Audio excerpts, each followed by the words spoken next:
Ako po si Daniel. Ang karanasang ibabahagi ko ay ang nakakatakot na karanasan namin ng pinsan kong albularyo na si Kuya Rom. Matanda siya sa akin ng 7 taon. 20 ako noon. Siya naman ay 27 at nakatira kami sa iisang bubong.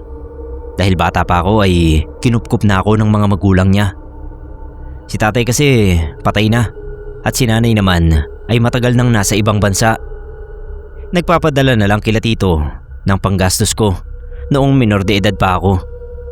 Si tita naman namatay sa sakit 5 taon na ang nakakalipas bago nangyari yung karanasang ikukwento ko sa inyo.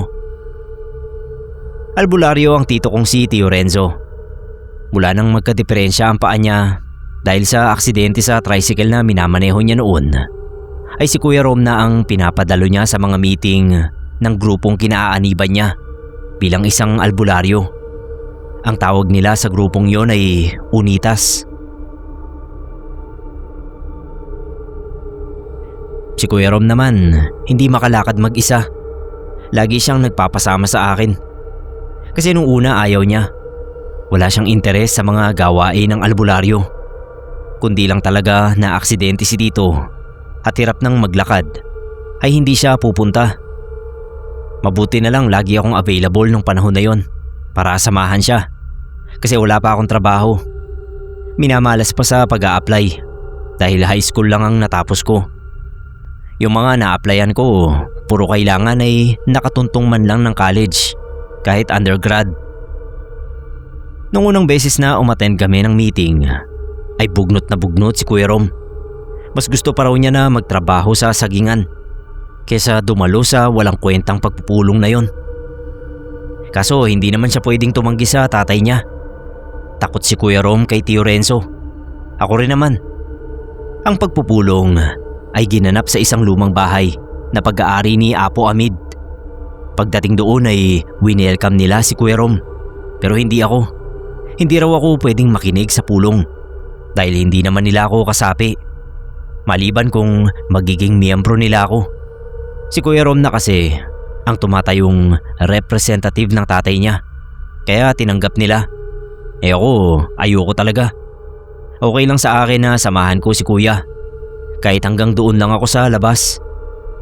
Mahigit 1 oras din ang pagpupulong na yon. Kaya nainip talaga ako. Hindi ko nga namalayan na nakaidlip na pala ako sa ilalim ng puno. Kinalabit na lang ako ni Kuya Rom kaya ako nagising. Tinanong ko siya kung anong napag-usapan sa pulong. Sabi niya kung ano-ano lang. Muntik na nga rin daw siyang nakatulog sa loob. Nung unang beses na yon, wala pa talagang kagana-gana si Kuya Rom sa mga gawain ng mga albularyo. Pero habang tumatagal, sa mga sumunod na pag-attend niya roon, ay napapansin kong unti-unti na siyang nagiging interesado. Nakukuha na nila yung atensyon niya. Paano ko nasabi? Kasi dati ang sasabihin lang ni Kuya Rom, nakakainis, nakakainip. Pero nung mga sumunod na punta nga namin, nagkukwento na siya ng tungkol sa mga gawain nila. At ang sabi pa niya, mukhang masaya rin naman palang maging albularyo. Parang nakakahamon daw ng kakayahan. Tapos habang kumakain kami ng hapunan, panay na yung usisa niya sa tatay niya ng tungkol sa pagiging albularyo. Hanggang isang gabi nga ay nasilip ko sila sa kwarto ni Chong Renzo. Tinuturuan na siya ng pagbasa ng orasyon. Napailing na lang ako. Naisip ko kasi na baka hindi na ituloy ni Kuya Rom ang pangarap niyang makapagtrabaho sa Maynila kapag naging isang ganap na albularyo na siya. Pagpasok niya sa kwarto namin, kinakantsawan ko siya. Sabi ko, mukhang wala na siyang balak pumunta ng Maynila at mag-aalbularyo na lang. Sabi niya, hindi naman sa ganun. Nalilibang lang daw siya sa gawain ng mga albularyo, lalo na yung pag-aaral sa libro ng orasyon. Kung gusto ko raw maging miyembro sabihin ko lang sa kanya at sasabihan niya si Apo Amid. Ganun pa man ay hindi naman daw niya nakakalimutan ng pangarap niya. Wala pa lang talaga siyang sapat na ipon para makaluwas ng Maynila.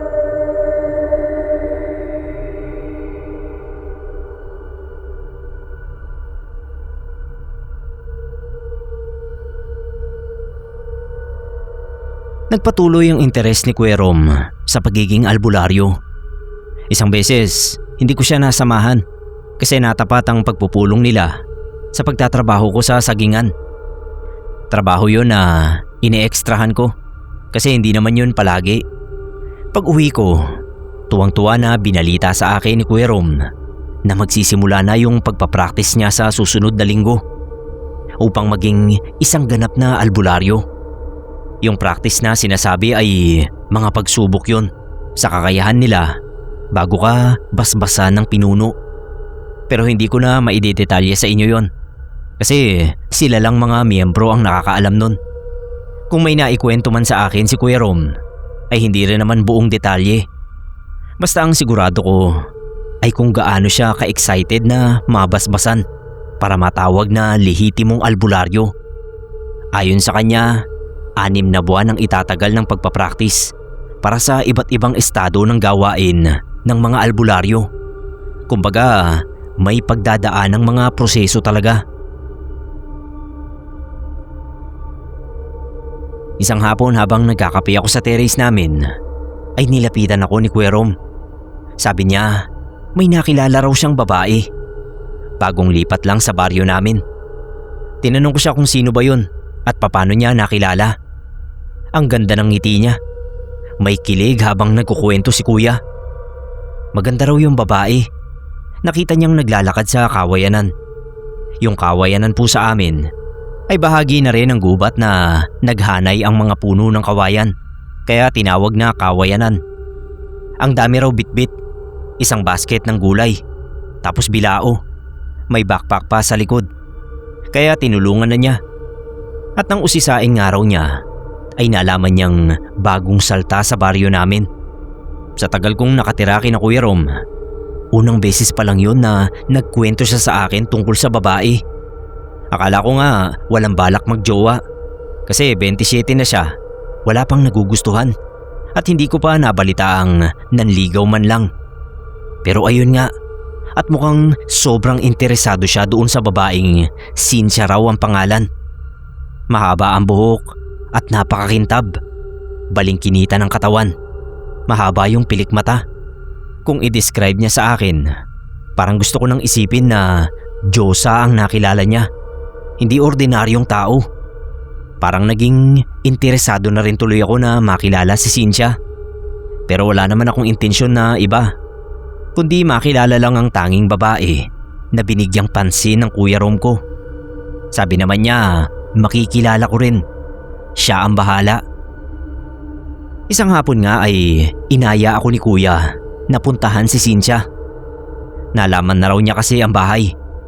Sama naman ako. Akala ko malapit lang. Hindi naman sinabi ng pinsan ko na liblib pala ang bahay nung babae. Sa totoo lang ay hindi na nga masyadong pinupuntahan ang bahaging yon ng baryo kasi matarik yung daan doon na halos sakupin na rin ang mga puno at halamang malalago. Kaya nagtaka talaga ako na may bahay pa pala roon na may maliit pang bakuran. Ang isa pang kinagulat ko ay nang malaman ko mula kay Kuya Rom na mag-isa lang si Cynthia na nakatira doon kasi yung mga magulang daw ay may inaasikaso pang lupa sa lugar nila. Kaya pansamantala ay siya muna roon. Susunod na lang daw ang mga magulang niya kapag naayos na yung problema. Sabi ko kay Kuya Rom, jackpot siya. Kasi kahit anong oras at araw ay malaya siyang makakapunta ron. Walang mga magulang na hahadlang o magdidikta sa pagdalaw niya. Pero sabi naman niya, hindi rin. Kasi mukhang mailap si Cynthia. Hindi nga raw alam na pupunta kami. Kaya lang niya nalaman ng bahay ay dahil sinundan niya nang hindi nito alam. Kung ganun ay ikakagulat pala ni Cynthia kapag nakita kami. Napakamot na lang tuloy ako ng ulo. Sa kabilang banda, sa tingin ko ay delikado ang lugar na yun para sa isang dalagang nagsusulo sa buhay. Yun din ang inaalala ni Kuya Rom. Kaya susubukan niyang kausapin si Cynthia na maghanap ng ibang bahay na malilipatan doon sa baryo. Huwag sa pinakasulok na yun.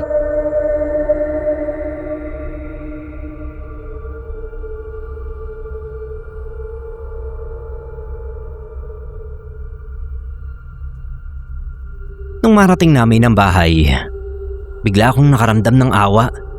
Yung itsura kasi mga kahoy at sako lang na pinagtagpi-tagpi. Alam niyo yun?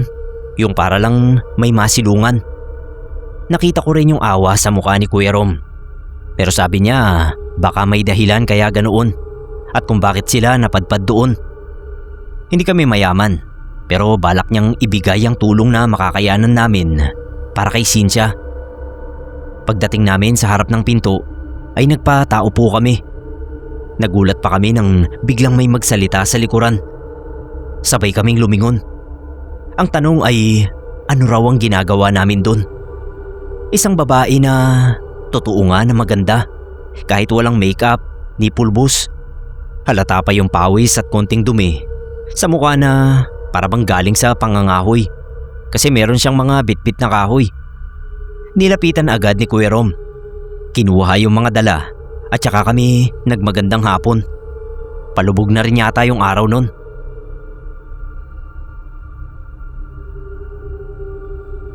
Sabi ni Kuya Rom, napadaan lang kami kasi nakita naming may bahay pala roon sa liblib. At sakto na siya pala yung nakatira. Hindi ko alam kung napaniwala namin si Cynthia. Ang sunod na sinabi kasi niya ay umalis na kami ron hanggat hindi pa kumakagat ang dilim. Nagkatinginan kami ni Kuya Rom. Sa halip na umalis ay naisipan akong ipakilala ni Kuya Rom sa kanya. Ni hindi man lang ngumiti yung babae. Tinignan lang niya ako. Inulit niya ang sinabi niya na umalis na kami. Nagtaka yung pinsan ko. Sabi niya kay Cynthia, okay lang naman kami. Mga lalaki kami kaya kahit abutin kami ng gabi sa daan ay ayos lang. Hindi gaya niya. Babae siya na nasa delikadong lugar. Inaya pa ni Kuya na kung wala siyang kasama ron ay pwedeng sa amin na muna siya magpalipas ng gabi. Pinagdiinan pa ni Kuya Rom na mabubuti kaming tao kaya wala siyang dapat ipag-alala. Mapagkakatiwalaan kami. Kaso matigas yung desisyon ng babae na kaya niyang protektahan ang sarili niya. Hindi raw niya kailangan ng ibang tao. Ano pang magagawa namin kundi ang umalis na lang.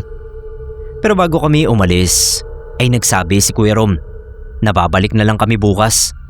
Gusto lang daw niya na makilala pa ng husto ang dalaga. Hindi sumagot si Cynthia. Ang hirap basahin ang isip niya kasi walang makikitang reaksyon sa mukha niya. Habang daan pa uwi, sinabi ko sa pinsan ko na mukhang may kakaiba sa babaeng yun. Hindi kaya aswang yun? Kaya walang kinatatakutan. Natawa si Kuya Rom. Ang sabi niya, baka raw may alam sa karate kaya matapang. Yun daw ang tipo ng babaeng gusto niya. Yung hindi umaasa ng proteksyon mula sa ibang tao. At saka misteryosa ang dating. Ako naman, kabaliktaran doon ang gusto ko. Ang gusto ko ay yung nakadepende sa akin. Yun ang gusto kong maging nobya o asawa. Yung tipong hindi siya panatag kapag wala ako sa tabi niya. Nagkatawanan na lang kami ni Kuya. Kahit ganoon yung babae, hindi nabawasan ang paghanga ni Kuya Rom sa kanya. Palagi pa rin niyang pinupuntahan. Mukha namang iniiwasan siya. Minsan nasasamahan ko siya. Madalas hindi kasi naging busy ako sa sagingan. Hindi nagtatama yung bakante naming oras. Abala rin siya sa pagpapractice sa pagiging albularyo. Pero hindi niya nakakalimutang bisitahin si Cynthia sa liblib. Sabi nila, mas madali maging albularyo kapag kasapi ka sa grupo kasi ang daming magtuturo sa'yo. Pero minsan, nakikita kong nape-pressure din si Kuya Rom dahil kailangan niyang mag-focus doon. Kaso gusto rin niyang laging nakikita si Cynthia. Kumbaga, nahati ang oras at atensyon niya sa dalawang yun na parehong mahalaga sa kanya. At siya nga pala, ayaw niyang malaman ni Cynthia na nagpa-practice siya sa pagiging albularyo. Ayaw din niyang malaman ng mga albularyo ang tungkol kay Cynthia at maging kay Tatay Renzo. Ayaw din niyang ipaalam ang nagugustuhan niyang babae. Sabi ko nga sa kanya, bakit kailangan pang isikreto? Hindi naman niya sinabi sa akin ang dahilan. Basta ang sabi niya, okay na yung ako na lang muna ang nakakaalam sa ngayon. ng lahat ng mga ginagawa niya. Sinakyan ko na lang kung anong gusto niya. Wala namang kaso sa akin yun. Mula pa man nung maliliit kami, ako na yung lagi niyang kasabwat. Alam niya na marunong akong magtago ng sikreto, kaya malaki ang tiwala niya sa akin.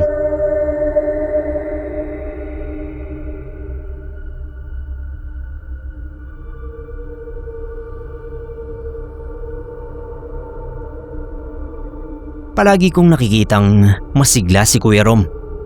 Sa tingin ko, inspirado talaga siya sa magagandang nangyayari sa buhay niya. 3 buwan na lang nun at mababasbasan na siya ni Apo Amid bilang isang ganap na albularyo. Kaya sobrang excited niya. Bukod doon, meron siyang binalita sa akin tungkol kay Cynthia. Sabi niya, unti-unti na raw niyang nakukuha ang loob. Kasi nga nung una, iniiwasan pa siya. Siguro nakikita yung tiyaga niya sa pagpupunta roon. Kaya ayun, nagkakamabutihan na nga raw sila. Tinanong ko siya kung bawal ba sa mga albularyo ang magkajowa. Sabi niya hindi naman daw. Yung mga kasama nga niya sa grupo, may mga pamilya. Ang bawal lang daw ay ang magjowa ng aswang at mangkukulam. Kasi kalaban nilang mortal ang mga yon. Sabi ko hindi naman aswang si Cynthia. Bakit tinatago niya? Katwiran niya, tsaka na lang daw niya ipagsasabi kapag sinagot na siya. Pati kay Chong Renzo. Kaya pala ay nahihiya siyang makantsawan kung mababasted siya.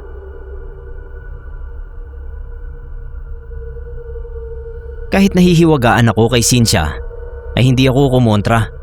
Kasi alam ko naman na ngayon lang talaga na in love si Kuya. Kukontra pa ba ako? Kaya sinuportahan ko lang yung saya niya. Yung pag-asa, yung kilig na parang teenager. Ako, may naging jowa na rin. Pero hindi ko na ikukwento yon. Kasi wala namang kinalaman sa istoryang binabahagi ko sa inyo ngayon. Dumako tayo sa nalalapit na pagbabasbas kay Kuya Rom ng samahan nila. Sabi niya, kabado siya. Bakit naman ka ako? Kung kailan malapit na. Tsaka pa siya kakabahan. Kasi raw, una hindi niya alam kung makakapasa ba siya. Pangalawa, sa oras na maging ganap na albularyo na siya, mas marami ng gawain ang matutuka sa kanya at magsisimula na rin siyang manggamot. Sana raw hindi makaapekto yan sa lumilinaw na ugnayan nila ni Cynthia. Tapos bigla kong naisip itanong sa kanya, paano kung kailangan niyang mamili sa dalawa? Anong pipiliin niya? Yung pag-ibig o yung pagiging albularyo? Hindi siya nakasagot. Tsaka na lang daw niya sasagutin kapag sinagot na rin siya ni Cynthia. Sabay tawa niya. Naniwala naman siya na hindi niya kailangang mamili. Dapat lang niyang matutunan kung paano hahatiin ang oras niya sa parehas na mahalaga sa kanya. Nung sumunod na araw, ay napansin ko na parang wala siya sa mood. Naging magugulatin at nahuhuli ko siya na nakatulala. Pati si Chong Renzo, napansin din yun. Kaya ako ang tinatanong kung may problema ba yung anak niya. Kami ang laging magkasama. Kaya hindi na rin ako nakatiis. Nilapitan ko si Kuya Rom at tinanong. Sabi ko, ilang araw ko nung napapansin na ang lalim yata ng iniisip niya. Nung una parang nag-aalangan pa siyang sabihin sa akin. Pero sabi ko, pati ba naman sa akin maglilihim siya? Nilingon niya si Chong Renzo, naabala sa pagdidikdik ng mga bawang sa mesa. At saka niya ako inayang lumabas. Sa labas ng bakuran, doon niya sinabi sa akin yung gumugulo sa utak niya. Ang sabi niya, buntis daw si Cynthia at siya ang ama. Nagulat ako. Talagang nawindang ako. Paano ka ako mangyayari yun? Ni hindi pa nga siya sinasagot ng tao. Tapos mabubuntis na. Pinahinaan niya sa akin yung boses ko. Kasi baka raw marinig ng Chong. Hininaan ko naman. Binato ko uli sa kanya ang tanong na paano nangyari yun. Tsaka bakit parang lungkot ang nakikita ko sa mukha niya. Kung tutuusin ay masaya dapat siya na may nangyari na pala sa kanila ng babaeng mahal niya at nakabuo pa. Anong problema dun? Sabi ko, dapat na niyang ipaalam ngayon sa mga kamiyembro niya, lalo na sa tatay niya, ang tungkol kay Cynthia. Hindi ko raw naiintindihan. Mas naging komplikado raw ngayon. Nagtaka uli ako. Sa mahina at kabadong boses, sinabi niya sa akin na nung isang beses, nag-inuman sila ni Chong. Nung hating gabi raw ay bumangon siya at tinahak yung dilim papunta sa bahay ni Cynthia. May natuklasan siya roon na isang malaking lihim. Nakikinig lang ako. Kakatok daw sana siya sa pinto nang makarinig siya ng kakaibang ungol. Kaya sa halip na kumatok ay naghanap siya ng butas na masisilipan. Ang unang pumasok nga raw sa isip niya ay may katalik si Cynthia. Pero nung makakita siya ng sisilipan ay nanlaki ang mga mata niya dahil sa nakita niya. Si Cynthia, walang suot na damit. May pinapahid sa katawan na sa tingin niya ay langis. Habang ginagawa yun ay umuusal din daw siya ng orasyon na parang umuungol nga. Yun yung naririnig niya. At ang nakakagimbal daw ay nang masaksihan niya mismo ang pag-usbong ng mga itim na balahibo sa maputi at makinis na balat ni Cynthia. Doon ako nayanig sa sinabi niyang yon.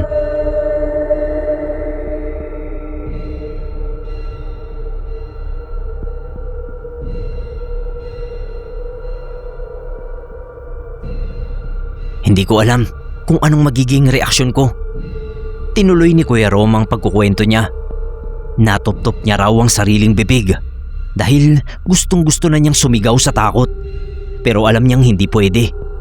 Nanatili siyang tahimik habang pinapanood pa yung mga susunod na mangyayari. Kaso naamoy siya ni Cynthia kaya napaatras siya. Nakita pa niyang tumayo si Cynthia at naglakad papunta sa pintuan. Kaya hindi na siya nagdalawang isip na tumakbo. Pero hindi pa siya nakakalayo ay lumapag na lang sa harapan niya si Cynthia. Wala namang pakpak, basta ang tingin niya ay lumapag. Ewan kung nakalipad ba o ano. Tsaka maayos na uli ang itsura. Wala nang balahibo na nakakatakot. Akala nga niya ay sasakmalin siya o papatayin sa kung anumang paraan. Pero sa halip ay nakiusap daw si Cynthia na huwag sabihin kahit kanino ang lihim niya. Hinawakan pa raw siya sa kamay. Nainlove na rin yata sa kanya. Kasunod pa nun, para siyang nahipnotismo dahil sumama pa siya kay Cynthia pabalik doon sa bahay. At doon na nga may nangyari sa kanila.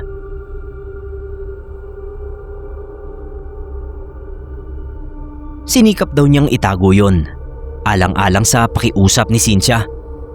Sa tingin ko base sa kwento ni Kuya Rom, baka kaya binigay ng babae ang katawan sa kanya ay para manahimik siya. Hindi dahil sa mahal din siya. Pero ayun na nga, naniniwala si Kuya Rom na mahal na nga rin siya ni Cynthia. Kaya nakiusap din siya sa akin na hawakan ng mahigpit ang sikreto nila. Ngayong 2 buwan na mula nang mangyari yun, ay mas lalong bumigat ang dahilan niya sa pakikipagrelasyon sa isang aswang. Ngayong nagbunga ang isang mapusok na gabing pumawi sa takot niya nung una. Ngayon, balot na siya ng takot. Paano kung malaman daw ng mga albularyo na may nabuntis siyang aswang? Anong gagawin nila? Kung yun ngang makipagmabutihan sa aswang ay bawal na, yun pa kayang magkaanak? Hindi ko masagot ang tanong ni Kuya Rom kasi hindi ko talaga alam ang sagot. Hindi pa ako makamove on sa pinagtapat niya sa akin. Kahit detalyado naman ang pagkakakwento, ay naguguluhan pa rin ang utak ko kung paano nangyari yun. Naputol ang pag-uusap namin nang tawagin kami ni Chong Renzo. May inutos. Nung gabing yon, nakahiga na ako ay hindi pa rin maalis sa utak ko yung kinuwento ni Kuya. Paulit-ulit na bumabalik sa isip ko yung tungkol sa pagiging aswang ni Cynthia. Tama pala ang hinala ko nung una na may kakaiba sa kanya.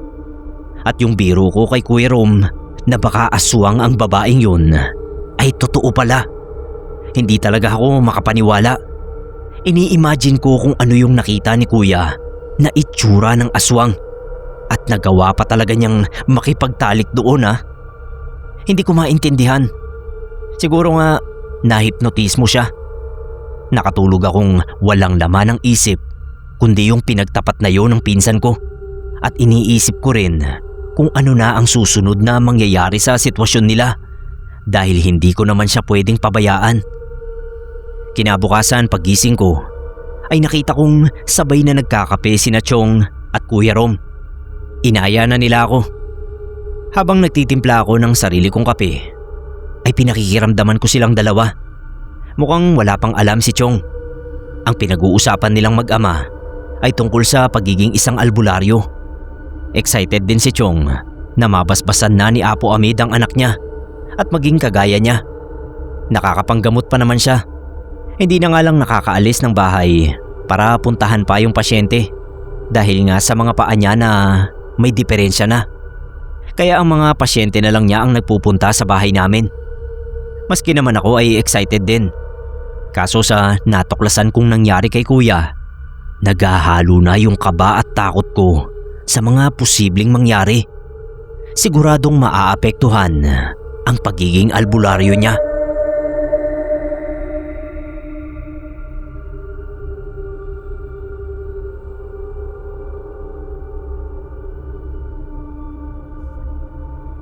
May bilin sa akin si Kuya Rom. Sabi niya, hindi raw dapat malaman ni Cynthia na alam ko na ang lihim nila. Baka raw malagay ako sa panganib. Kaya pagpupunta kami roon ay umakto ako na normal tulad ng dati. Isipin ko na lang daw na wala akong nalaman. Nangako naman ako. Hanggat maaari nga ay ayoko munang makita si Cynthia. Kasi kapag nakita ko siya, hindi ko alam kung anong magiging reaksyon ko. Kung matatakot din ba ako o mapipigilan ko yung sarili ko na matakot. Pero hindi naman maiiwasan na mag-cruise ang landas namin. Lalo na at sa buhay ni Kuya Rom ay ako ang lumalabas na sidekick niya. Unang beses na nagpunta kami ni Kuya Rom sa bahay ni Cynthia mula nang malaman ko na aswang siya, ay pinakalma ko muna at kinumbinsi ang sarili ko na ayos ang lahat. Hindi ako malalagay sa panganib kung aakto akong normal at walang alam. Kahit hindi ako artista ay sinubukan kong galingan ang pag-arte ko sa harap ni Cynthia. Tapos silang dalawa ni Kuya ay nag-uusap lang din ng normal. May mga pasalubong pa nga kami sa kanya na mga pagkain na hindi ko alam kung kinakain ba talaga niya. Sa tuwing titingin tuloy ako sa mukha at balat niya ay hindi maaaring hindi ko maalala yung kinuwento ng pinsan ko na tumubong maiitim na balahibo. Nandidiri ako at natatakot. Maya-maya, tinawag ako ni Cynthia. Kinabahan ako ng konti. Akala ko kasi kung ano na. Yun pala, sasabihin lang niya na salamat daw kasi lagi kong sinasamahan si Kuya Rom. Sabi ko naman, wala siyang dapat ipagpasalamat. Kasi noon pa man, sanggang dikit na kami ni Kuya. Kumbaga ay magkaututang dila rin. Medyo nagsisi ako sa pagbanggit ng magkaututang dila. Kasi parang natigilan siya. Baka nagduda siya na posibleng nasabi na sa akin ni Kuya yung lihim niya. Mabilis ko rin namang binawi. Ang sabi ko, kaya lang si Kuya Rom minsan mapaglihim din. Na sinabayan ko ng tawa. Tumingin siya kay Kuya Rom at ngumiti na rin. Tapos bumalik ang tingin sa akin na sa pagkakataon na yun ay makahulugan. Mas mabuti pang itikom ko na lang ang bibig ko. Baka mapahamak pa ako. Habang naglalakad kami pa uwi, tinanong ko si Kuya kung anong balak niya. Huminga siya ng malalim bago sinabing hindi pa rin niya alam. Hindi pa rin niya kasi nasasabi kay Cynthia ang tungkol sa pagiging kasapi niya sa grupo ng mga albularyo. Ewan kung matatanggap pa rin siya.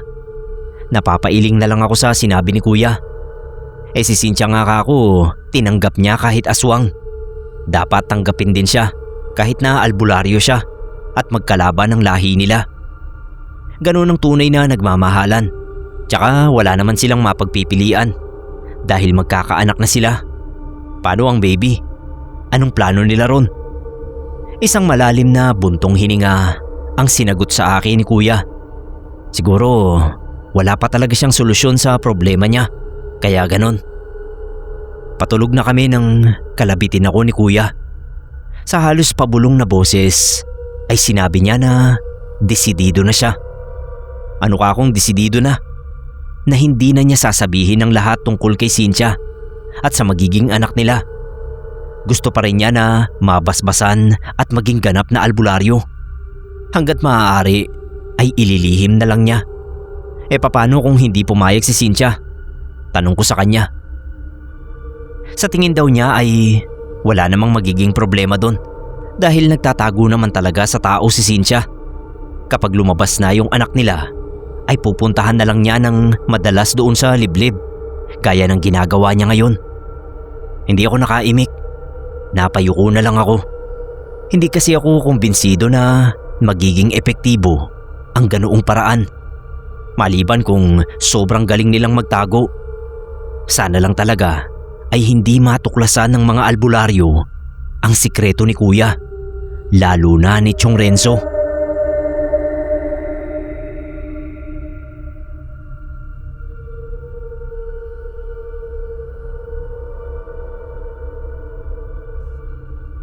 Hindi naman nabigo si Kuya. Sa mahigpit nilang pagtatago ni Cynthia ay nangyari ang pagbabasbas sa kanya ni Apo Amid bilang bagong albularyo ng baryo. Tulad ng inaasahan ay kasama niya ako sa masayang bahagi na yon ng buhay niya.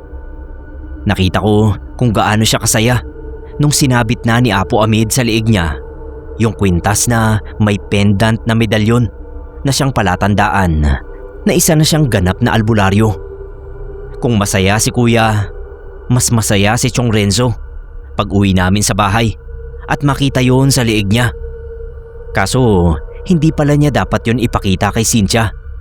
Kasi kapag nakita yon, siguradong malalaman na nabibilang siya sa grupo ng mga albularyo. Sinabi ko yun mismo kay Kuya. Sabi niya, wag daw akong mag-alala. Naisip na rin niya yon. Kaya kapag pupunta siya kay Cynthia, ay huhubarin muna niya at itatago yung medalyon. Sa pagkakaalam ko, nabanggit niya sa akin na oras na mabasbasan na siya, kailangan lagi niyang suot yun kahit saan siya magpunta. Hindi lang kasi basta palatandaan ng grupo nila ang kwintas na yun. May kapangyarihan din daw yun na makapagbibigay ng proteksyon laban sa masasamang elemento.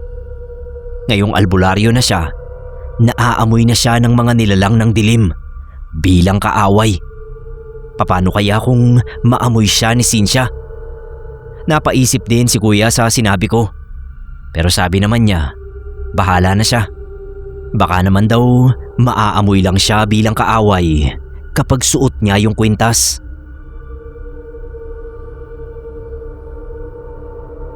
Sunod na punta nga namin kay Cynthia ay hindi sinuot ni Kuya yung kwintas niya. Pero napansin ko na hindi masyadong umiimik si Cynthia. Hindi ko alam kung may dinaramdam ba o wala sa mood. Kundi ko nga lang alam na buntis ay iisipin ko na may buwa ng dalaw. Bigla ko tuloy natanong ang sarili ko kung nagkakaroon din kaya yung mga babaeng aswang. Hanggang sa magpaalam kami ay matamlay ang pakikiharap niya sa amin. Nung pauwi na kami ni Kuya Rom, sinabi ko yun sa kanya. Napansin din pala niya at nangangamba siya na baka nga naamoy na ni Cynthia ang pagiging albularyo niya kahit hindi niya suot yung kwintas. Kung sakali mang matuklasan na nga, panghahawakan na lang daw niya ang pagmamahalan nila, lalo at nagkaroon na nga ng bunga. Malaki ang paniniwala ng pinsan ko na mahal talaga siya ng aswang na yun. Ako kasi parang iba yung nararamdaman ko. May iba akong kutob na hindi ko naman matukoy sa sarili ko kung ano. Bago pa kami makauwi sa bahay, ay nakasalubong namin yung isang miyembro ng Unitas. Napansin niya agad na hindi suot ni Kuya yung kwintas na medalyon. Kaya sinita niya, bawal daw yung hindi suotin. Ang paghubad daw ng kwintas ay tanda ng pagtataksil sa samahan. Ibig sabihin ay hindi nirerespeto ang grupo. Alam naman daw yon ni kuya, pero ginawa pa rin. Nagkatinginan kami ni kuya. Ang sabi na lang niya ay kagabi kasi ay nililis niya at nakalimutan niyang suotin. Hindi na kumibo yung albularyo, pero makahulugan ng tingin na parabang sinasabi ng mga mata na hindi siya naniniwala. Nilampasan na lang namin ni kuya. Halata ko yung kaba ng pinsan ko. Sabi niya, tiyak na makakarating kay Apo Amid ang paghubad niya sa medalyon. Sabi ko naman ay, edi panindigan na lang niya yung dahilan na sinabi niya sa lalaki. Hindi naman kako siya perpekto para hindi magkamali, lalo na at bago pa lang siya. Kung pwede nga lang ay sabihin na lang din niya na hindi pa siya sanay na may kwintas sa liig, nangangati o may allergy. Sabi ni Kuya Rom, siya na yung bahalang magpaliwanag kay Apo Amid kung sakali man na sinumbong nga siya.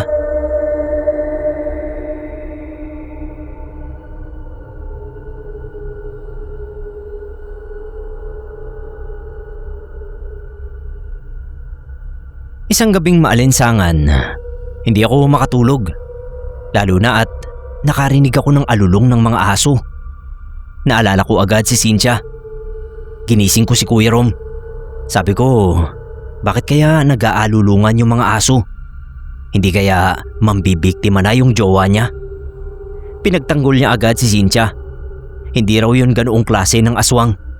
Mga hilaw na karne ng hayop lang daw ang kinakain nun. Paano ka ako siya nakakasigurado? Eh di ba nga, nung natuklasan niya na aswang yun, nagpapahid ng langis. Ibig sabihin, rarampa sa dilim. Binatukan ako ni Kuya at sinabihan na matulog na lang kesa kung ano-ano raw ang pinagsasabi ko. Kung may aso man na umaalulong, ay sigurado daw siya na walang kinalaman doon si Cynthia.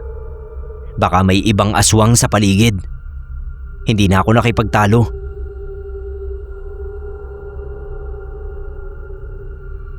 Pero hindi pa rin ako makatulog.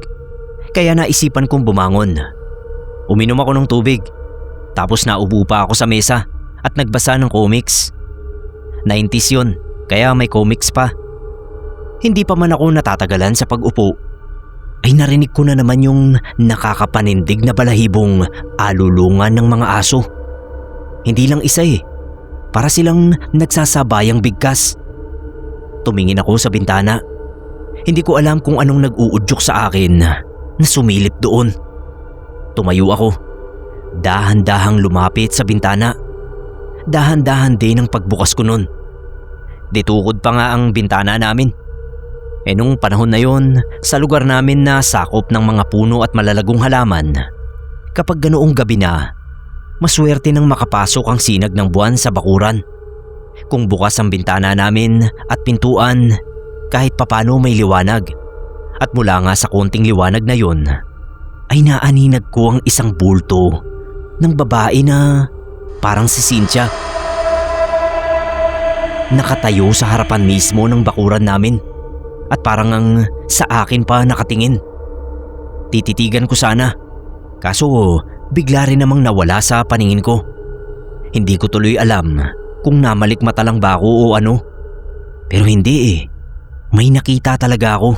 Sa biglang tingin nga ay si Cynthia agad ang pumasok sa isip ko. Nagulat pa ako nang marinig ko yung sigaw ni Chong Renzo na isara ko daw ang bintana. Nagmamadali ko naman na sinara yon. Sabi niya, hindi na dapat ako nagbubukas ng bintana sa hating gabi. Ilang beses na raw niyang sinabi sa amin yon ni Kuya, dahil ang mga nilalang ng dilim ay palagi lang daw nasa paligid at nag-aabang ng mabibiktima. Huwag ko na raw hintayin na matsyempuhan ako. Kinabukasan, habang nag-iigib kami sa puso, ay binanggit sa akin ni Kuya Rom yung tungkol sa kagabi. Nasabi pala sa kanya ni Chong yung pagbubukas ko ng bintana. Tinanong niya ako kung ba't ko yun ginawa. Kung tungkol pa rin daw ba sa narinig kong alulong ng aso. Wala na sana akong balak na sabihin sa kanya ang nakita ko. Kaso napilitan ako. Sabi ko baka hindi siya maniwala. Nakita ko kasi si Cynthia sa harapan ng bakuran namin. Kahit hindi pa ako sigurado ay sinabi kong si Cynthia talaga ang nakita ko. Kung babalikan ko kasi sa isip ay siya talaga yung bulto. Hindi lang talaga malinaw sa bandang muka dahil nga madilim yung kinapupwestuhan niya. Yung tindig lang ang maaaninag. Hindi ko inaasahan ang naging reaksyon ni kuya. Pinitsarahan ba naman ako at sabi ay wag ko na ulit idadamay sa kalokohan ko si Cynthia. Pinagtiinan niya sa akin na hindi si Cynthia ang nakita ko. Sabay bitaw sa damit ko at iniwan na ako sa puso. Napakamot na lang ako ng ulo. Anong kalokohan ba yung sinasabi niya? Sinabi ko lang naman kung ano yung nakita ko kagabi. Nakasabay ng nag-aalulungan ng mga aso. Minsan mahirap ding ispelingin si kuya. Yung inis sa akin ni kuya, hindi naman nagtagal. Maya-maya lang ay nagpasama siya sa akin na puntahan si Cynthia. Gusto raw niyang masigurado na okay lang ang mag-ina niya. Sinamahan ko naman. Tulad ng dati ay hinahayaan ko silang mag-usap. Nakadistansya ako. Na-curious lang ako sa pagkakataon na yon. Dahil parang napakaseryoso ng pag-uusap nila base sa reaksyon ng mga mukha nila. Ang ginawa ko, lumapit ako ng konti sa pwesto nila. Baka sakaling marinig ko. Narinig ko naman ng konti. Ang sinasabi pala ni Cynthia ay malapit nang dumating ang mga magulang niya at hindi niya alam kung paano niya ipapaliwanag ang tungkol sa kanila ni kuya at sa magiging anak nila.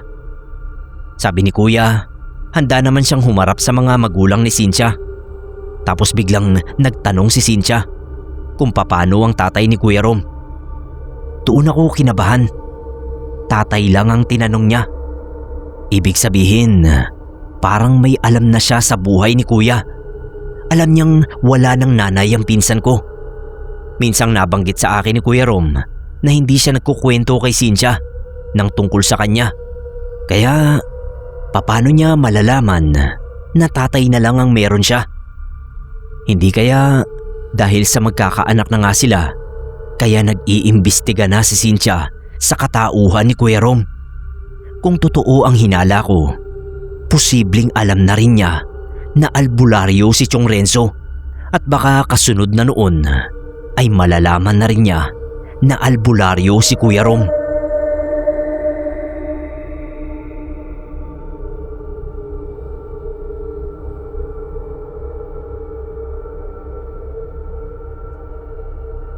Nung pauwi na kami, tinanong ko si kuya tungkol doon.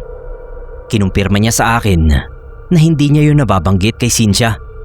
Kaya nga raw hindi siya nakaimik kanina at nagtaka siya kung paano nalaman na tatay na lang ang meron siya. Pinaalala ko sa kanya yung babaeng nakita ko sa dilim na sa tingin ko nga ay si Cynthia. Baka hindi lang pinapaalam sa kanya na nag-uobserba na talaga sa buhay niya. Para sa akin, hindi naman siguro masama na mag-imbestiga. Kaso lang, bakit hindi na lang niya tanungin ng direkta si kuya? Kung sa bagay, hindi rin naman aamin ang pinsan ko na albularyo ang tatay niya. Maliban kung huling-huli na talaga siya. Pag uwi namin sa bahay, nakaabang na si Chong Renzo doon sa pintuan.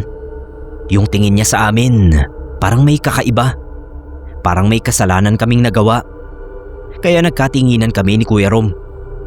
Nung makalapit na kami sa kanya, ay sinabihan niya kami pareho na maupo at mag-uusap kaming tatlo. Ilang beses na raw niyang napapansin na parang may tinatago kami sa kanya. Bago pa raw kami makapagsinungaling sa kanya kapag tinanong niya kami, ay siya na mismo ang gumawa ng paraan kung paano malalaman ang lihim na agenda naming magpinsan.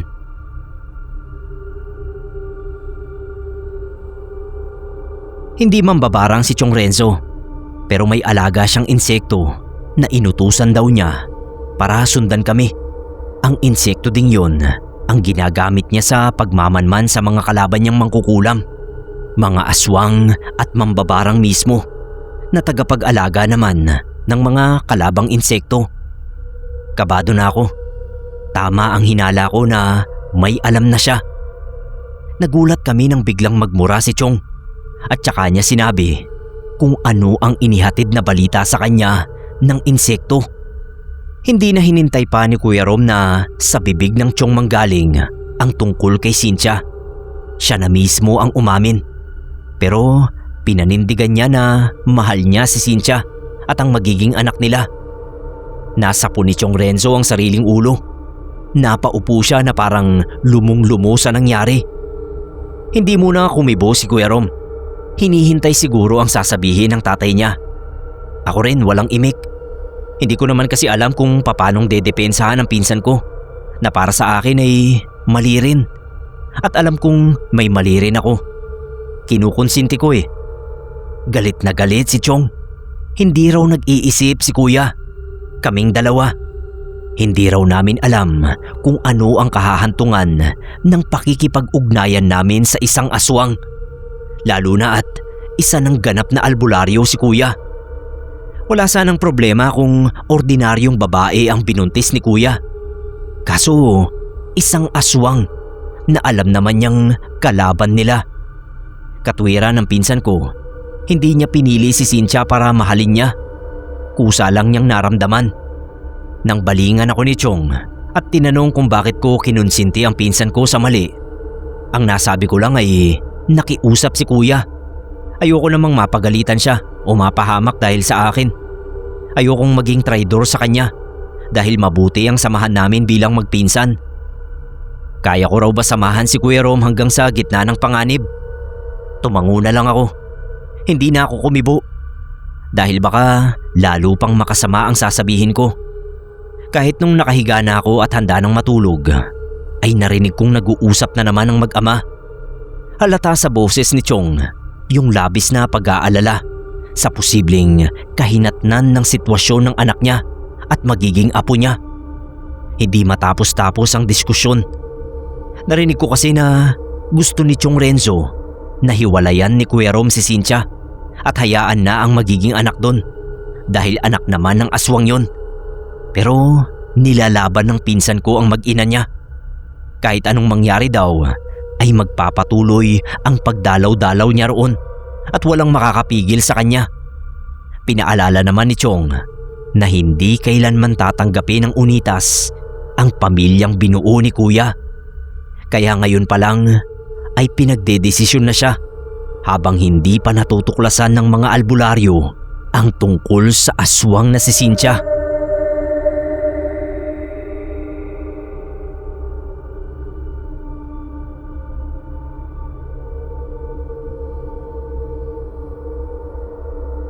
Hindi ko na namalayan kung anong oras natapos yung pag-uusap ng mag-ama.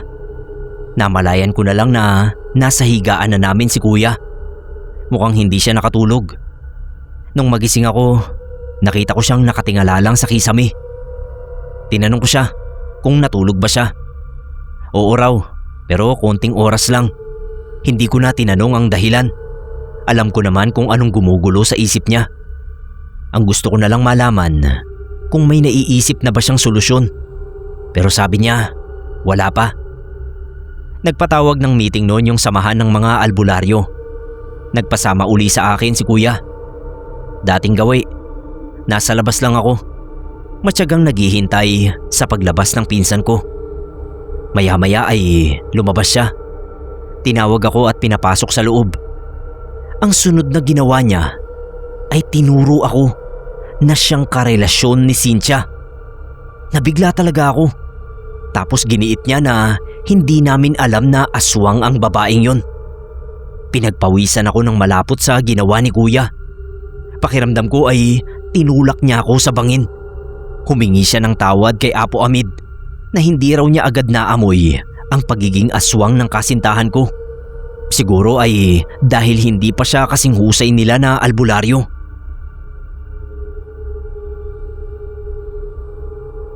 Hinamon naman siya ni Apo Amid na kung talagang nagsasabi siya ng totoo ay ibibigay nito sa kanya ang pagkakataon at karangalan na patayin ng aswang kahit pa ito ay kasintahan daw ng pinsan niyang tinuturing niyang kapatid. Ako nga yun. Hindi ako makakibo. Nanlalaki ang ulo ko sa senaryong yun na parang ako ang may sala. kung husgahan ako ng mga tingin nila. Sumang-ayon si Kuya Rom sa sinabi ng albularyo at sinabing gagawin niya. Sabay tingin niya sa akin na para bang sinasabi na umayon na lang din ako. May pahabol pa si Apo Amid na kung hindi makakaya ni Kuya na patayin ang aswang, ay sila na mismo ang tutugis at gagawa nun. Habang paalis na kami ron, ay nagmamadali ang mga paa ni Kuya. Ako naman, sinasabayan ko siya ng tanong kung bakit sinabi niyang ako ang nobyo ni Cynthia. Kung ako ang balikan ng mga albularyo. Humingi siya ng pasensya sa akin. Hindi raw kasi niya magawang umamin. Nalaman na ni Apo Amid na may pinupuntahan kaming babae sa liblib. At nalaman nga nilang lahat na aswang ang babaeng yun, na matagal na rin palang pinaghahanap sa ibang bayan. Sabi ko, paano na ngayon? Ano nang gagawin niya? Huminto siya sa paglalakad, humarap sa akin at tumingin ng diretso sa mga mata ko. Sabi niya, higit kailanman, ngayon niya kailangan ng tulong ko. Palalabasin niya na nanlaban ako para ipagtanggol si Cynthia at makakatakas kami. Nasapo ko ang sarili ko noo sa ideya na yun. At saan naman ako magtatago?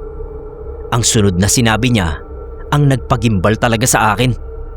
Kailangan ko raw samahan si Cynthia kung saan man kami pwedeng pumunta. Kahit sa sinasabi ni Cynthia na lugar ng mga aswang.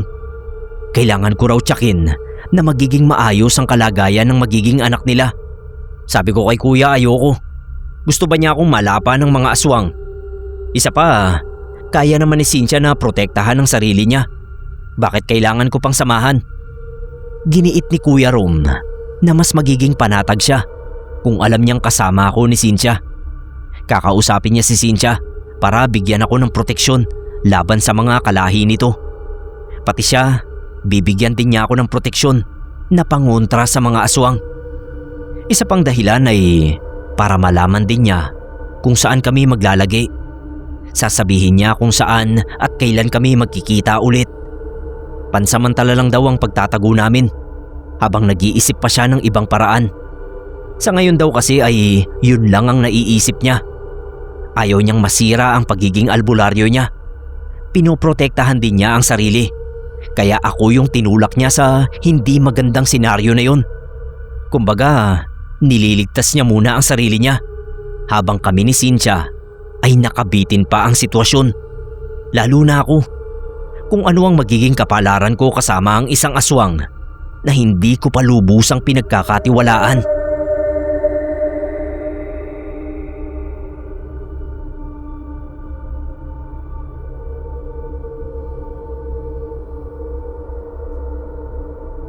Sabi ko kay Kuya, bakit hindi namin sabihin kay Chong Renzo? Baka may mas maganda siyang ideya. Kailangan ka ako naming magtiwala sa tatay niya na matutulungan kami nito. Pero ayaw ni Kuya. Sabi niya aayusin niya ang problema nang hindi na madadamay pa ang tatay niya. Paano ka ako si Cynthia? Paano niya ipapaliwanag yung gusto niyang mangyari? Di malalaman na isa siyang albularyo. Ang sagot niya sa akin, hindi kailangan malaman ni Cynthia. Ang sasabihin daw niya ay nalaman ng grupo ng mga albularyo ang kinaroroonan niya sa liblib. Kaya delikado na para manatili siya roon. Sasabihin na lang din daw niya na susunod siya. May aasikasuhin lang siyang importanteng bagay. Aayusin muna rin niya ang kalagayan ng tatay niyang hindi na nakakalabas ng bahay dahil nga sa diferensya sa paa. Laglag balikat na napabuntong hininga na lang ako sa ideya ni Kuya. Sa aming lahat, ako kasi yung maiipit sa sitwasyon. Pero wala akong mapagpipilian kung yung paraan na yun lang ang naisip niya. Wala rin naman akong maisip na ibang paraan. Nang puntahan namin si Cynthia, ay nakatayo lang siya sa pintuan. Nilapitan agad ni Kuya at sinabi nga ang dapat niyang sabihin ayon sa plano. Nakita kong tumatangu-tangu lang si Cynthia. Tapos tumingin sila sa akin. Alam ko sasabihin na ni Kuya Rom na alam ko na ang lihim niya at inassume ko na rin na sinabi niyang mapagkakatiwalaan ako. Siyempre kailangan niyang makumbinsi si Cynthia na isama ako sa pagtatago. Niyakap nila ang isa't isa habang ako ay hindi mapakali. Nag-aalala kasi ako na baka nag-utos si Apo Amid na sundan kaming magpinsan. Kapag nakita nila ang eksena namin sa mga sandaling yun, wala na. Mabubulilyaso na ang plano pa lang namin na pagpapanggap. Mukhang napapayag naman ni Kuya si Cynthia. Bago kami umalis ng jowa niyang aswang, ay hiniwaan ni Kuya Rom ang sarili niya. Tapos dinungisan ng lupa ang damit niya. Yung magmumukhang nakipaglaban siya. Tapos sinabihan niya kami na umalis na matapos niyang tulungan sa pag-iimpake ng mga damit si Cynthia. Iniwanan na namin doon si Kuya. Basta ang usapan namin sa ika-1 linggo ng pagtatago namin ay dapat kaming magkita sa burol para magbalitaan. Habang naglalakad kami ni Cynthia palayo roon, ay nakahawak ang isang kamay niya sa tiyan niya at parang malalim ang iniisip. Tinanong ko siya kung alam na ba niya kung saan kami pupunta. Sabi niya wag akong mag-alala. May alam siya na pwede naming tuluyan. Sa bahay ng mga magulang niya. Napalunok ako. Para makasiguro kung alam na ba niya na alam ko na ang lihim niya, ay naglakas loob na akong sabihin. Tinignan niya ako at sabi ay matagal na raw niyang alam. Hindi pa man sinasabi sa kanya ni Kuya Rom. At lingid kay Kuya Rom ay matagal na rin daw niyang alam ang tungkol sa pagiging albularyo nito. Nabigla ako. Kung ganun, habang nagtatahi ng kwento si Kuya Rom sa harap niya, ano ka ako yung iniisip niya? Sabi niya naiintindihan niya kung bakit yun ginagawa ni Kuya. Kahit naman daw alam niya na nagsisinungaling ay ramdam niya na mahal talaga siya nito at gusto lang siyang protektahan. Sa pag-uusap naming yon ni Cynthia, kahit papano ay nabawasan ang takot ko sa pagiging aswang niya. Payapa naman kaming nakalabas ng baryo, patungo sa isang lugar na hindi pamilyar sa akin. Hindi naman sa kabilang baryo lang. Hindi ko na lang idedetalye sa inyo. Basta medyo malayo-layo rin. Sa bungad pa lang ng baryo na yon, ay sumalubong na agad sa akin yung malansang amoy. Nahalata ni Cynthia na nabahuan ako. Kaya sabi niya masanay na ako sa ganoong amoy ng hangin. Naisipan kong itanong kung bakit siya umalis doon at iniwan ng mga magulang niya para manirahan sa liblib sa baryo namin. Sabi niya nandoon siya para alamin kung maaari ba silang manirahan doon ng pangmatagalan. Ang mga magulang niya kasi ay gusto nang umalis sa baryo na yon dahil sa hindi pagkakasundo ng pamilya nila sa iba nilang angkan. Pero kailangan muna niyang makasiguro na sa lilipatan nila ay walang kalaban. Kaya binigyan siya ng mga ito ng pagkakataon na manirahan doon ng ilang buwan. Bukod sa kalaban ay may mga bagay pa siyang gustong masiguro, gaya ng lupa, hangin, tubig at kabuhayan. Silang mga aswang lang daw ang nakakaunawa kung bakit. Hindi na niya sinabi ang dahilan.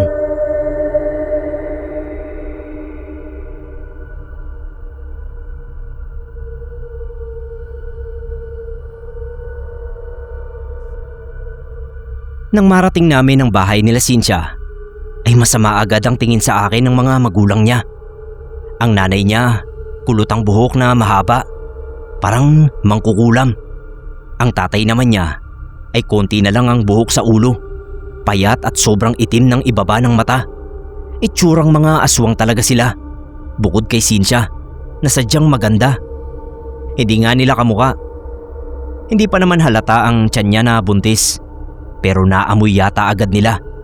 Kaya hinila nila si Cynthia sa loob na mga nakakunotang noo. Naiwan ako sa labas. Nanatili lang ako roon hanggang hindi ako pinapapasok. Siguro ay sinesermonan nila si Cynthia. Hindi ko maiwasang matakot sa lugar na yon. Habang naghihintay kasi ako sa labas, ay napansin kong lahat ng kapitbahay nila ay nakatingin sa akin. Hindi naman ganoon kalapit ang mga bahay. May mga sapat na distansya rin. Pero kita ko talaga sa kanila yung hindi magandang tingin nila sa akin. Dahil nga mga aswang ang pamilya, iniisip ko na rin na aswang ang lahat ng nakatira sa lugar na yun. Kaya pakiramdam ko Gusto nila akong lapain, kundi lang nasa bakuran ako nila Cynthia. Nilibot ko pa yung tingin ko. Parang lahat talaga sila nakatingin sa akin. May isa pa nga na parang inaamoy-amoy ako, na gusto na yata akong singhutin mula sa kinatatayuan ko. Kaya ako na yung nagbaba ng tingin. Yumuko ako. Nananalangin ako sa isip na sana ay manatili akong ligtas doon hanggang sa matapos ang problemang yon.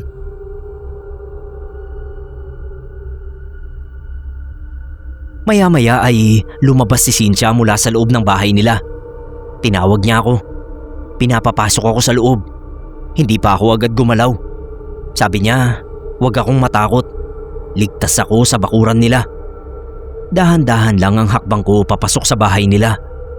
Nakaupo sa loob ang nanay at tatay niya. Nakatingin naman sila sa akin nang hindi ko maintindihan na parabang ako ang may sala sa anak nila. Mula ulo hanggang paa talaga akong tumingin. Kahit sino naman siguro nenervyusin kung alam mo na yung pamilyang kaharap mo ay mga aswang. Kung gugustuhin ka nilang patayin, mamamatay ka na lang ng walang kalaban-laban at walang makakaalam. Pero mabuti na lang at pinoprotektahan ako ni Cynthia. Baka pinaliwanag na niya sa nanay at tatay niya ang sitwasyon. Sabi pa niya, mananatili kami roon hanggat hindi pa naaayos ni Kuya Rom ang problema sa mga albularyo. Sabi ng nanay ni Cynthia, ligtas ako sa loob ng bakuran nila. Pero sa oras na humakbang ako palabas doon ng mag-isa na walang kasama isa man sa kanila, ay hindi na nila maipapangako ang kaligtasan ko at wala silang magagawa kapag may aswang na lumapa sa akin sa labas.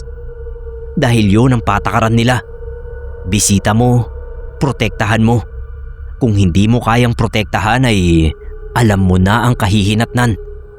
Ang sabi naman ng tatay, huwag akong magiging pasaway sa kanila. Dahil sa oras na kumilos ako roon ng hindi maganda, ay sila mismo ang lalapa sa akin. Dapat daw akong maging masunurin sa lahat ng patakaran. Panay na lang ang opo ko. Pagdating ng hapunan, naghain ng pagkain yung nanay. Napansin nila na parang nagdududa ako. Kaya sabi ni Cynthia, huwag akong mag-alala. Ligtas ang pagkain na yon. Sabaw na nilagyan ng kabuti at ilang pampalasa. Wala yung kinalaman sa anumang bahagi ng katawan ng tao. Sa wakas ay nakita ko siyang ngumiti ng konti. Tapos ay sinandukan niya ako. Kumain daw ako kung ayaw kong magutom. Unti-unti lang ang pagsubo ko. Medyo matabang pero pwede na rin. Laman tiyan na rin. Bahala na kung anong mangyari sa akin sa pagkain na yon. Mahapdi na rin kasi talaga yung sikmura ako dahil sa gutom. Pinagamit sa akin ni Cynthia yung silid niya sa bahay na yon, habang siya ay nakisali sa silid ng nanay niya at ang tatay niya ang siyang natulog sa kahoy na upuan nila sa sala. Sabi ko nga ako na lang yung matutulog doon sa sala kasi nakakahiya naman. Pero sabi niya hindi raw. Kailangan ay nasa kwarto ako para matiyak ang kaligtasan ko. Kung sa sala nila ako pahihigain, hindi raw titigil ang mga kapitbahay nilang aswang sa kakaamoy sa akin. Para maiwasan yun, ay mainam daw na nakakulong ako sa silid na walang butas.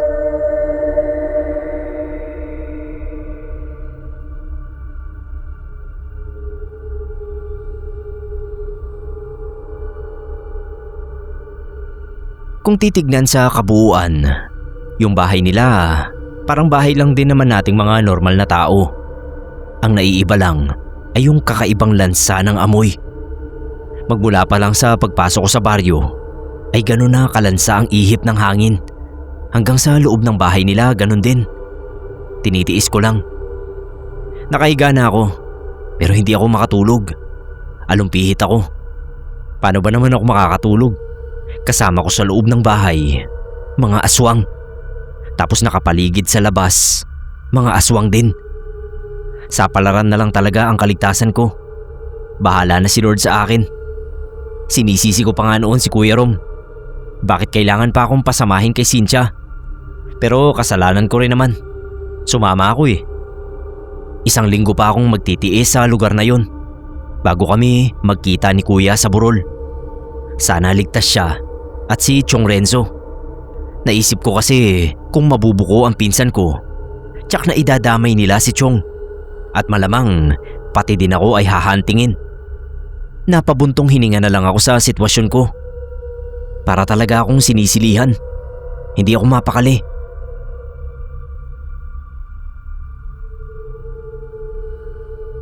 Medyo nakatulog na ako, pero maya-maya lang ay nagising uli ako sa kalampag na narinig ko. Mula yun sa labas ng dingding ng silid. Para bang gusto nang gibain. Nagulat pa ako nang biglang bumukas yung pinto ng kwarto at bumungad yung tatay ni Cynthia. Nanlaki yung mata ko sa nakita ko. Nang halos liparin niya yung nakasaradong bintana. Akala ko nga mawawasak. Umuga talaga sa kinahihigaan ko. Pagbukas ng bintana ay bumungad sa akin ng isang lalaki na may nakakatakot na anyo. May pakpak. Kinilabutan talaga ako. Hindi ko napigil ang sarili ko na sumigaw. Yung lalaking aswang na yun, minura siya ng tatay ni Cynthia. Ang naiintindihan ko lang sa sinabi ay bakit daw ako pinakikialaman. Bisita nila ako. Tapos may sinagot doon yung lalaki. Kaso hindi ko na naintindihan dahil sa gara ng boses niya. Sobrang baba na mukhang nanggagaling sa balon. Nagpalitan pa sila ng salita.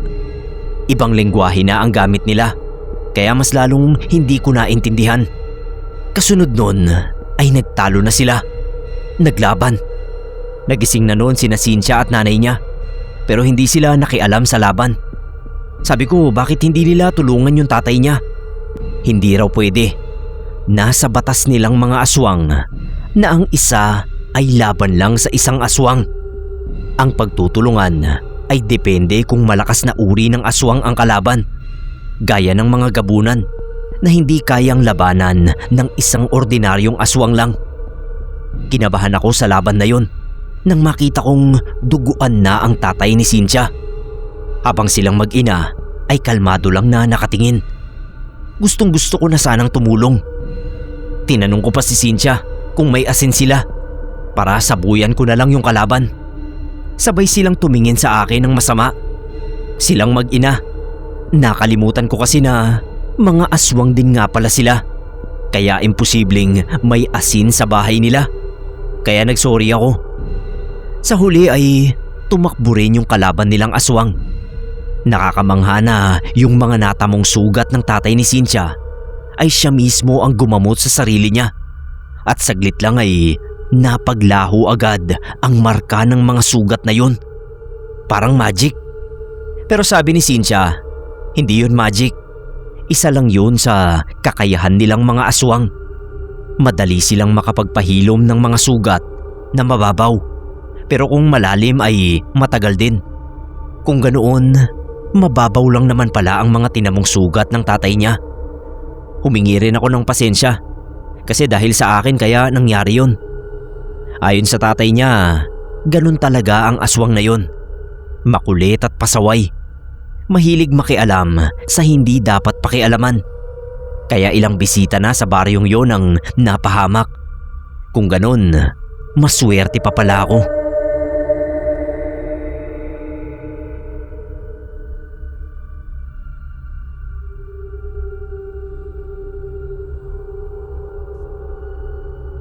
Nung mga sumunod na gabi ay naging payapa naman. Hindi talaga ako lumalabas ng bahay. Naging masunurin ako. Takot ko na lang na malapa ng mga aswang sa labas. Tutungaw nga lang ako sa bintana. Nakukuha ko na agad ang atensyon ng iba nilang kapitbahay.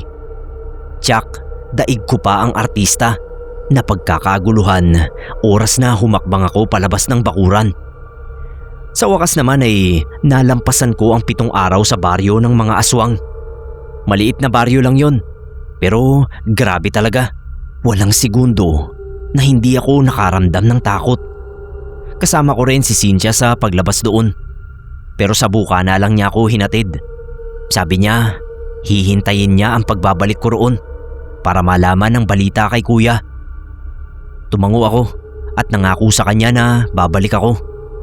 Pero doon sa bukana lang kami magkikita. Mahirap pumasok mag-isa ron. Sinabi ko na lang sa kanya na baka sa hapon pa ako makakabalik kung sakali.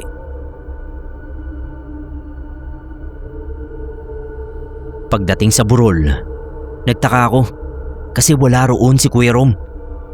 Naisip ko baka malilate siya, kaya naghintay ako. Matagal akong naghintay. Sa tansya ko nasa 2 oras.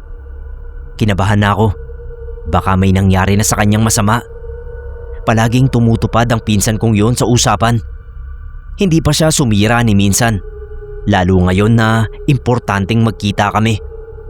Hanggang sa nainip na ako. Umuwi ako sa bahay namin. Halata sa mukha ni Chong Renzo na nabuhayan siya ng loob nang makita ako. Nung una pinagalitan ako kung bakit ngayon lang ako nagpakita. Pinaliwanag ko naman sa kanya ang mga nangyari. At sinabi rin niya sa akin kung anong nangyari kay Kuya Rom.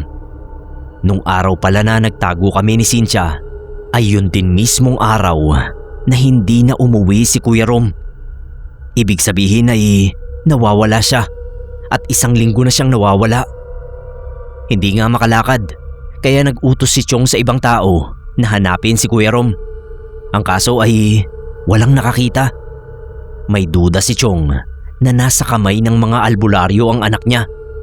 Baka pinarurusahan nila dahil sa pagkakaugnay sa aswang na si Cynthia. Hindi na ako nag-aksaya ng panahon. Nagpaalam ako kay Tito Renzo na aalamin ko kung nakinaapo amid nga si Kuya. Lakad takbo ako. Kung alam ko lang na nung araw ding yun ay nawala si Kuya Rom, kumilos na agad ako. Baka kung ano na ang ginawa sa kanya ng mga albularyo na yun. Hindi nila dapat parusahan si Kuya. Wala namang ginawang masama sa kanila ang tao, maliban sa napaibig sa isang aswang. Pagdating ko sa lugar na madalas nilang pagmitingan, ay hinarang agad ako ng isang albularyo. Yun yung albularyo na nakasalubong namin dati na sumita kay Kuya dahil hindi suot yung kwintas. Sabi niya, hindi raw ako pwedeng pumasok. Nagsisigaw kasi ako. Sabi ko, ilabas nila si Kuya. Kung hindi ay magsusumbong ako sa mga pulis sa iligal nilang pagkuha sa pinsan ko. Tapos ang sabi pa sa akin ng albularyong yon ay may sarili daw batas ang Unitas. At si Kuya Rom ay miyembro nila na sumuway sa batas nila. Kaya dapat lang naparusahan. Kung ganun ka ako, nasa kanila nga talaga ang pinsan ko. Naglabasan na rin mula sa lumang bahay ang iba pang albularyo, kabilang si Apo Amid. Nang maramdaman kong dadamputin din ako, ay sinibakan ko na ng takbo. Matatanda na sila. Si Kuya Rom nga ang pinakabatang albularyo. At syempre dahil bata pa rin ako, kaya mas mabilis akong tumakbo kaysa sa kanila. Nung mapagod ako ay saglit akong huminto sa pagtakbo. Nilingon ko sila. Wala na. Hindi nila tinuloy ang paghabol sa akin. Pinag-isipan kong mabuti kung saan ako dediretso. Kay Chong Renzo ba o kay Cynthia? Nagdesisyon ako na dumaan muna sa amin para sabihin kay Chong na alam ko na kung nasaan si Kuya. Maghintay lang siya at gagawa ako ng paraan para mabawi ang pinsan ko. Nag-aalala man ay walang magawa si Chong kundi ang magtiwala sa akin. Pinabaunan niya ako ng punyal. Makakatulong daw yon kung sakaling malagay ako sa panganib. Umalis na uli ako. Kailangan ko ang tulong ni Cynthia. Alam kong hindi niya hahayaang tuluyang mapahamak si Kuya Rom sa kamay ng mga kapwa niya albularyo.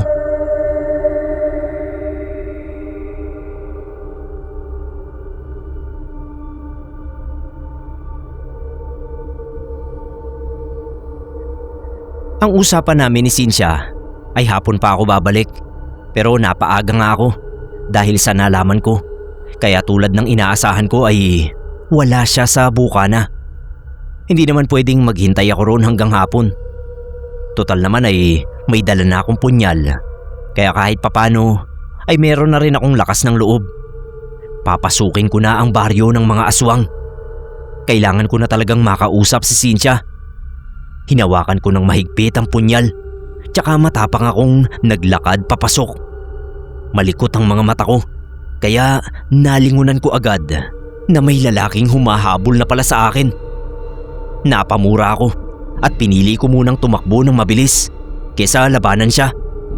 Hindi ko pa alam ang lakas niya. Kakaiba yata talaga ang bilis ng mga aswang sa pagtakbo. Naabutan ako. Pareho kaming bumagsak sa lupa, pero ako ang nasa ilalim. Kahit ganoon, nilakasan ko pa rin ang loob ko. Pinilit kong maitarak sa dibdib niya yung punyal na hawak ko. Natigilan siya at napatitig sa akin bago bumagsak. Buong puwersa ko siyang inalis sa ibabaw ko at saka ako nagpatuloy sa pagtakbo. Hanggang sa marating ko ang bahay nila Cynthia. Yung ibang aswang na nadaanan ko, hindi naman gumalaw. Alam na yata nila kung saan ang punta ko. Nagulat sila Cynthia, pati yung nanay at tatay niya, nang bumalandra ako sa bakuran nila. Sa gitna ng paghingal ko, ay sinabi ko sa kanila kung ano ang nangyari. Agad rumihistro ang galit sa mukha ni Cynthia. Ayaw sana ng nanay at tatay ni Cynthia na magpunta sa balwarte ng mga albularyo. Pero hindi nila siya napigilan, kaya sinamahan na lang nila. Kasama ako.